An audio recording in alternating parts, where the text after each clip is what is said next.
Hi everyone. आजकल एक topic काफ़ी ट्रेंडिंग में है, that is called cluster bomb.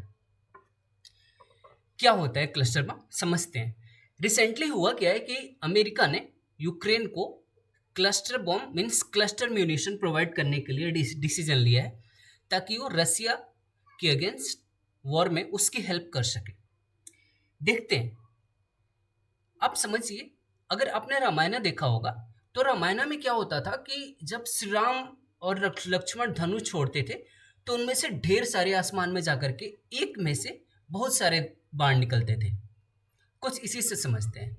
मान लीजिए कि हमने कोई बॉम्ब है।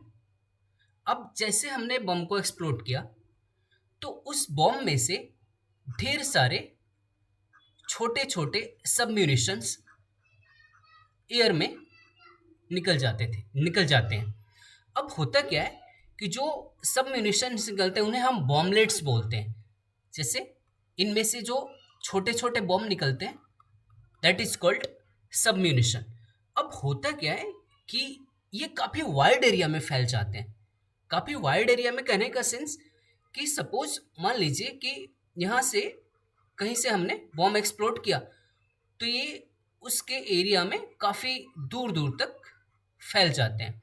और सबसे बड़ी बात है कि ये बॉम्ब 90% 80-90% तो उसी टाइम एक्सप्लोड हो जाते हैं, लेकिन जो बचे हुए 10 to 20% बॉम्ब हैं वो उसी टाइम एक्सप्लोड नहीं होते हैं। वो डोरमेंट कंडीशन में रहते हैं। डोरमेंट कंडीशन मतलब कहते हैं ना कि कोई चीज़ सोया है और सडन जग जाएगा। अब सपोज मान लीजिए कि कोई चीज़ सोया हुआ है, अब उसको किसी भी सिविलियन ने या किसी बंदे ने टच किया और बम सडनली क्या हो गया, एक्सप्लोड हो गया। That is called cluster bomb. कभी कभी दिवाली में अगर आप पटाखे भी छोड़ते होंगे तो कभी कभी कोई म्यूनिशन क्या होता है, मतलब नहीं, आप जलाते हैं तो वो नहीं जलता है, लेकिन सडनली थोड़ी देर बाद आप उसके पास जाते हैं या नहीं भी जाते हैं, सडनली अपने आप एक्सप्लोड हो जाता है। That is the best example of cluster bomb. ऐसे समझाने का एक तरीका मैं बता रहा हूँ आपको। मतलब ये एक केमिकल और बायोलॉजिकल एजेंट की तरह भी बिहेव कर सकता है। मतलब कह सकते हैं कि ये सिर्फ मतलब एक स्मॉल एरिया में नहीं, लार्ज एरिया में भी फैल करके सिविलियन को, आर्मी को, किसी को भी नुकसान पहुंचा सकता है। तो यूनाइटेड स्टेट ऑफ अमेरिका ने डिसीजन लिया कि इस चीज़ से वो अब यूक्रेन की मदद करेगा ताकि वो रसिया के अगेंस्ट वॉर एफर्ट्स में उसकी हेल्प कर सके। अब सवाल आता है कि अगर ऐसा है, अच्छा, आपको बता दें कि ये सिर्फ ऐसा नहीं है कि किसी इंसान को ही मार सकता है, मतलब व्हीकल को भी डिस्ट्रॉय कर सकता है। ऐसा मतलब मशीन, मैन मशीन दोनों को नुकसान पहुंचा सकता है। अब सवाल आता है कि अगर कोई चीज़ इतनी बड़ी और इतनी हार्मफुल है तो इसके लिए क्या कोई इंटरनेशनल कन्वेंशन है या नहीं है। इसके लिए इंटरनेशनल कन्वेंशन है, लेकिन इसके चैलेंजेस क्या हैं आप सोच सकते हैं। मतलब ह्यूमैनिटेरियन बेसिस पे अगर देखें तो ये किसी सिविलियन को हार्म कर सकता है। मतलब सीधी सी बात है कि ये एक इंटरनेशनल नॉर्म को वायोलेट कर रहा है, क्योंकि कोई भी ऐसा कन्वेंशन नहीं होगा जो इसको अलाउ करेगा। तो ये इंटरनेशनल नॉर्म्स को वायोलेट कर रहा है। अब सवाल आता है कि क्या कभी इसका यूज हुआ होगा। Yes of course. इसका यूज कब कब हुआ था, वर्ल्ड वॉर सेकेंड में भी हुआ था। यूनाइटेड स्टेट ऑफ अमेरिका ने वेरियस वॉर के कंडीशन में इसको यूज़ किया है, जैसे वियतनाम, अफगानिस्तान के टाइम, इराक के टाइम, वेरियस कंडीशन में यूनाइटेड स्टेट ऑफ अमेरिका ने इसको यूज़ किया है।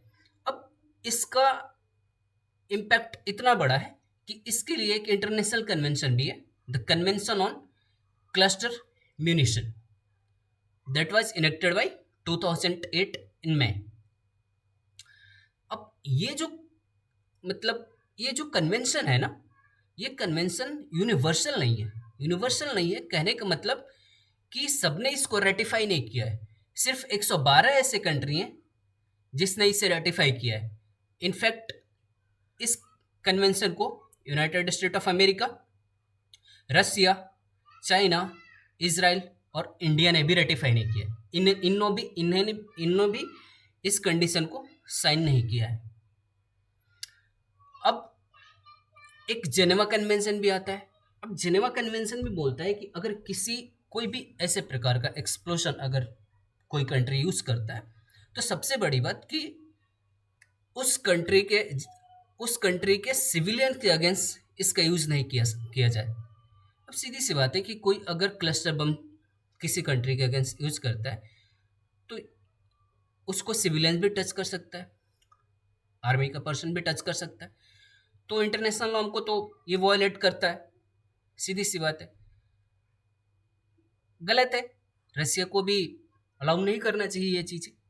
वेरियस प्लेटफॉर्म पे इस बॉम्ब को यूज़ किया गया है, इस क्लस्टर बम को यूज़ किया गया है, लेकिन राइट नाउ अभी का जो सिनेरियो है, उस सिनेरियो में या कभी भी इस ऐसे किसी भी वेपन का यूज़ करना उस कंट्री के सिविलियन के लिए या किसी भी पर्सन के लिए बेटर नहीं है, मैं ठीक नहीं है। So this is cluster bomb. Thanks for watching, thank you very much. Please like, share and subscribe.